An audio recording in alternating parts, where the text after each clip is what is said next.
Hello and welcome to Quilt Addicts Anonymous. I'm Stephanie Soebbing. I thought we would wrap up our free motion quilting series by just doing a side-by-side comparison of the version that I did with Quilt as you go on your home sewing machine versus the one I did on my Longarm. I said throughout the series that I quilt more often on my Longarm because I find it to be easier for me and I get better results and it's more efficient than I do on my home sewing machine. So I'm just a better quilter on my Longarm machine. Also, a lot of people, when they make the transition, do find it simpler just because you have a larger space that you're working with. You're not looking at whatever you can see in between your hands that's on your sewing machine. You have a nice wide space that you're working with and you can cover a lot of ground. And one of the things that I thought that was entertaining to watch as I was watching the edited versions where we had the long arming up in the corner was to see just how much faster it was too for me to work on the long arm. Now, that does not mean that if you struggled with this and you struggled doing it on your home sewing machine that you have to go plunk down a minimum of $10,000 to get yourself a long arm. There are places all over where you can rent time on one. A lot of quilt shops do it. There are shops that's all they do. That's how I learned. There was a place in my hometown where all they did was rent time on their long arm, and then if you wanted, they would quilt it for you as well. So you got to pick which one you wanted to do. And I really enjoyed that. I had a really great time doing that. I probably would still be doing that because I do not have space for one in my home. But when we opened up our brick and mortar store and I got my first quilting book deal, I was looking at spending about $5,000 just to rent time to finish the quilts for that book. And so in that instance, it made good business sense for me to purchase a long arm because I could finance that and have a monthly payment that would have been, was pretty similar to what I was already spending renting time on a machine each month. And then I can do it at any time. And let me tell you, I finished many quilts in the wee hours, which I would not have been able to do if I was renting time. But there's lots of options for you out there. If you struggle with this, maybe see if you can find a place where you can rent time that's somewhat close to you. It is a lot of fun, and maybe you'll be better at the long arm than you are the domestic. And it could be the other way around too. One of my friends in the industry, Krista Watson, she's a great person to learn from if you're interested in free motion quilting. She's got a lot of books out, and she was the opposite. She tried all these long arm classes. None of them were working for her, but whenever she would do it on her sit down machine, she could create some amazing, amazing things. So that is what she specializes in. That's what she's great at.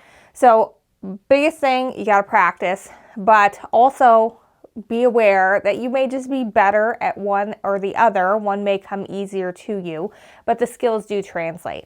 I quilted on my home sewing machine doing free motion for at least a couple of years before I started renting time on a machine, on a long arm machine. And then after maybe 3-4 years of that is when I purchased my own. So the skills do translate. It's a little bit different process, but what you're learning on your domestic sewing machine is 100% going to be applicable when you then move over to a long arm. If you do so at some later date, it's just a little bit different in terms of how you prep it and then how you go about making it work.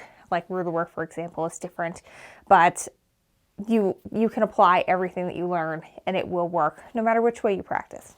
All right, so let's get into the side-by-side comparison. And by the way, if you have somehow managed to get this far without knowing it, and maybe this is the first video you're seeing, this is a whole big series that we did. It's 20 plus videos, 25 plus videos on free motion quilting. We use stencils to show you how to do the stitch and get the muscle memory down. And then we move into some customizations that you can do once you have that basic muscle memory down so that you can have an infinite number of combinations on how to work this out in your quilting projects. These are reorderable kits because we chose solids from Northcott Fabrics. It's their Colorworks series. They're really great to work with, and then your stitching is the star of the show and you're not distracted by whatever ugly print you chose to work with because you thought you'll never use it in a thing. You can just see what you're doing and where you're going, and it makes life a lot easier. And then also we've got the pattern, which is different if you're doing your sit down machine versus your long arm. And then we have the stencil kits as well. So grab all those things. All right, let's do a side by side.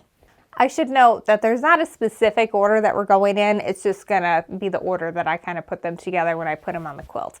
So the first one we're gonna look at here is this Swirl Stencil. And this is the one where I kept saying when I was quilting it that I'm much better on the long arm, and I am much better on the long arm. I have such an easier time creating nice smooth curves and moving around and staying on the lines for a design like this when I'm working on the long arm than I do when I'm on the domestic. This one is much more well, much less smooth. We've got a bunch of lines that just are not as nice as smooth curves here. So one, I want you guys to normalize things not being perfect, because when you see someone like Natalia Bonner or Angela Walters come out and come with a video, those are Masters Award winner, National Quilt Show Award winners. They are fantastic, and you cannot compare yourselves to them because they have so much just inherent talent, and they have so many hours that they've clocked behind the long arm that you are not going to be doing what they're doing.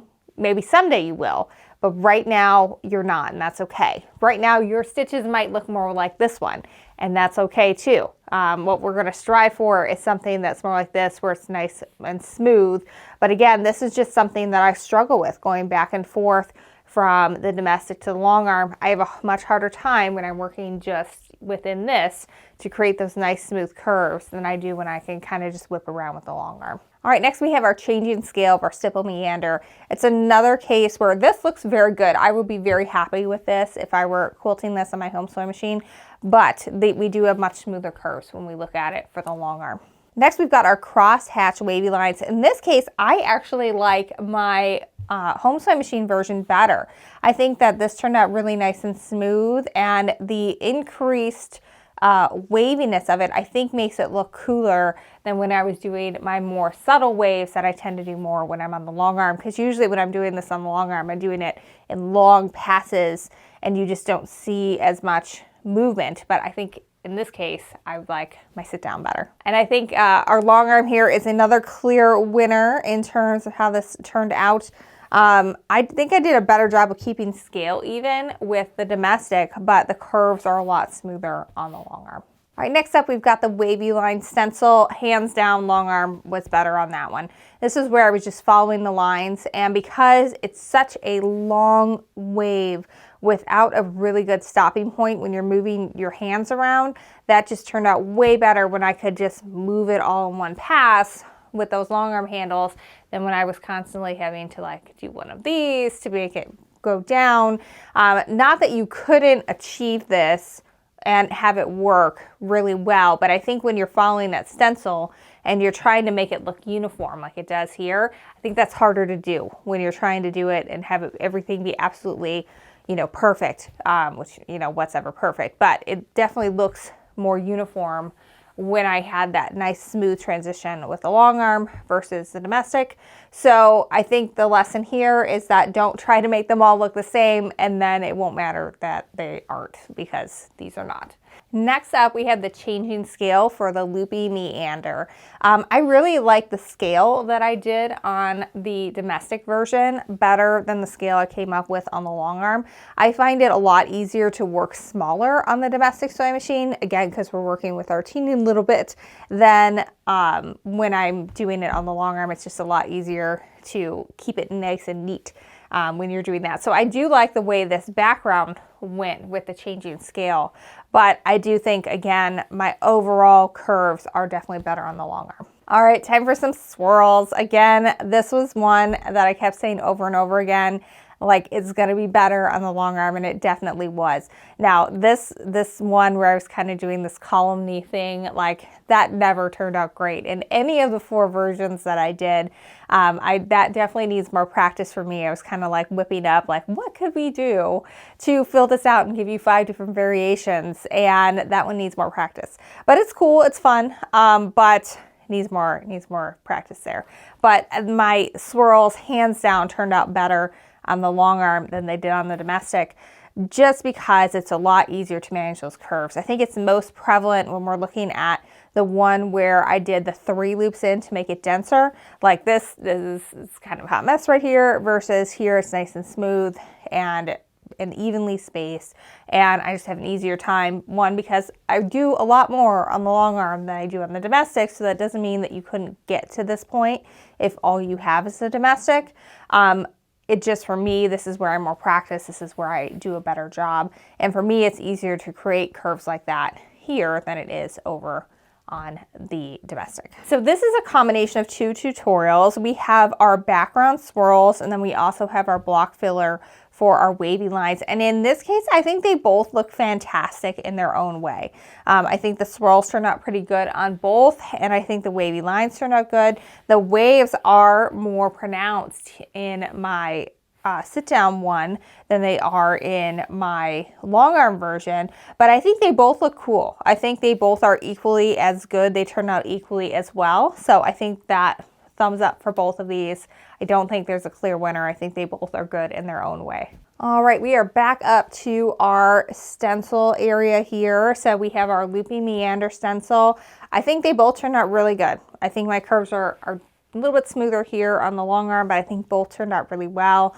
I think this is a great way for you guys to learn with those stencils. And this one was fun. This one was a little bit easier to move around, and because it's not as uniform, like no loop is going to be the same as another loop, it doesn't matter if they aren't all perfect the way they were with that wavy line stencil. All right, now we are to our changing scale for our swirls, and just like pretty much every swirl, I prefer my long arm version better, just because it worked a little better. Again, I was able to do a tighter swirl, a smaller swirl in the background on the domestic than I did on the long arm, just because to me that is easier to accomplish when we're working with the smaller space than the bigger space where you're moving around with the long arm. I think they both look good. I think they both are very capable. I did a bigger design here. We have much fewer swirls than we do in this one. They both look good. I would be pleased with both of these if I was just learning to quilt and I managed to pull something like that off. But again, if you have an opportunity to try a long arm at some point, and maybe you had some trouble with the domestic, your swirls didn't look so good, they might look fabulous when you get on the long arm, because mine looked like two different quilters did them.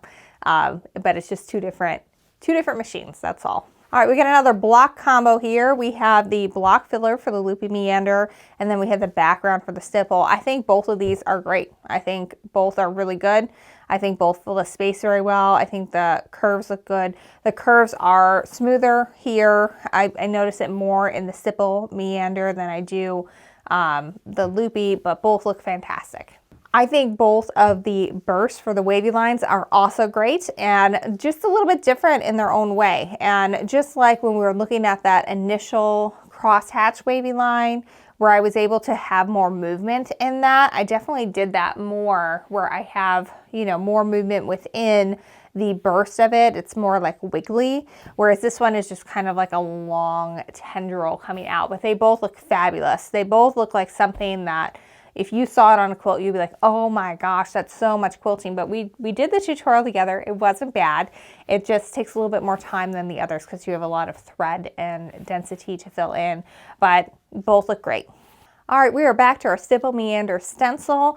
I think both of these turned out fabulous. I think they look really good. We've got nice smooth curves in both, good stitch regulation on both. Obviously this one is automatic, so I don't have to think about it, but this one turned out pretty good.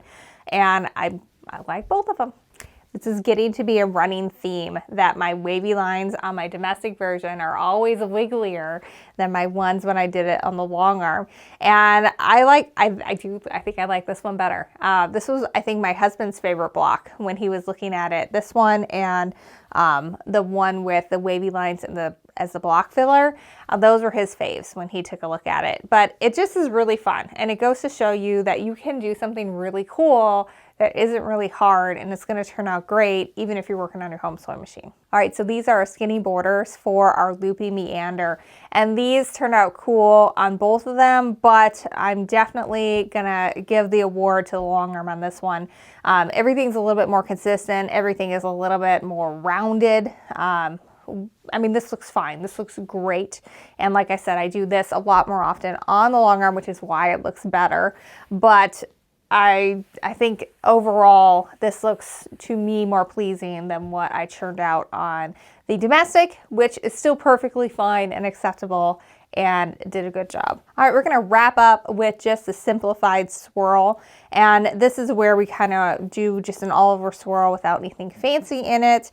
And I'm gonna say that the long arm did better on this one as well too, just because, like I said, I'm able to create those smoother curves when I'm working on the long arm versus on the domestic. I have a harder time with that in general. I think when I was putting this series together, I'm like, oh, let's do swirls. I do it all the time and it's such a great, you know, filler, and you can use it in so many different ways. And then when I started like actually quilting out in the domestic, I was like, I am so bad at this on the domestic. And I don't want to say bad, because I'm sure there are some of you who are trying this for the first time that would like love to have your sample turn out like this, because it's not bad. It is a very good example. It's just not what I'm capable of doing. It truly looks like two different quilters did this, and it's not two different quilters. I did it all. It's just one was on a domestic, which I don't use as often, and one was on the long arm, which I use all the time, and I just have an easier time working on in general. So again, if you have done this and you're very proud of your work, but there are things that you would like to see change, like smoother curves like this, see if there's a place near you where you can rent time on a long arm and give it a try on there, because you might be surprised. You might end up being able to do things very differently and with a lot more ease when you just are, you know, moving your long arm around to do your swirls. Like I can do it like right now. Like I'm feeling myself move around because I know that my body knows how to make that movement a lot easier than it does going like this. And it's practice more than anything. If it's been a long time since like say you did this series and you followed along with us and you made this quilt in about a month or so, and then it's 6 months before you try to quilt something again, you're gonna need to have some practice pieces before you get into that. Otherwise you're gonna be a little rusty.